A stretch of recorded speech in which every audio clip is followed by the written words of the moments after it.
David. Hi everybody, this is Jackie Meets the STEM Queen back again with another awesome science experiment. Now, the last two we did were awesome, but this one is also really cool, so let's get right to it.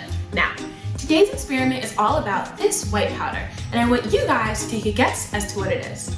If you're thinking it's salt, right, or maybe even sugar, let's take a closer look so you guys can get a better idea. Right, it's a very dry white powder. Very tiny particles. If you're thinking it might be even borax, right? If you've made slime before, those are all really good guesses based off of our observations here, but those would all be incorrect guesses, which is totally fine. Science is all about being wrong and taking the steps to become right? So this here is called an acrylic polymer.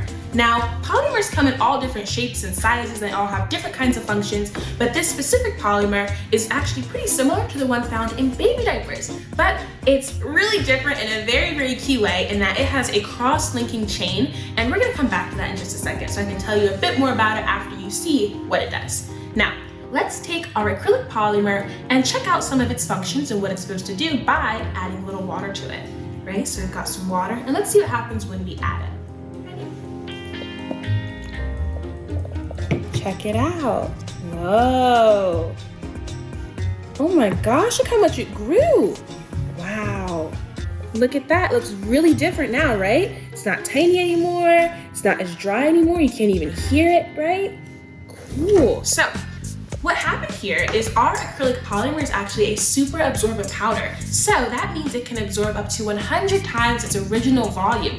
Remember before it was only taking up about that much space and now it's filling up our entire bowl? That's because it has expanded, right? It's gotten so much bigger. And that links back to the cross-linking chain that I was talking about earlier. The key difference between this acrylic polymer and the one found in baby diapers is that this one has that cross-linking chain which makes it expand and expand and expand, and the one in baby diapers does not have it because we don't want it to do that, right? But we want this one to definitely get bigger and bigger and bigger, which is exactly what it does. Now, fun facts about our acrylic polymer here, it soaks up whatever temperature water you add to it. So if I had added boiling hot water to it, it would be way too hot to touch, right? And you wouldn't even want to play with it because it'd be too hot. But if I added really ice cold water to it, it would be super cold to the touch and would make it feel like authentic snow from outside. Now, as cool as real looking snow is, I am a fan of wacky snow that looks a little crazy. So let's see what happens when I add some purple water to our polymer. Let's see.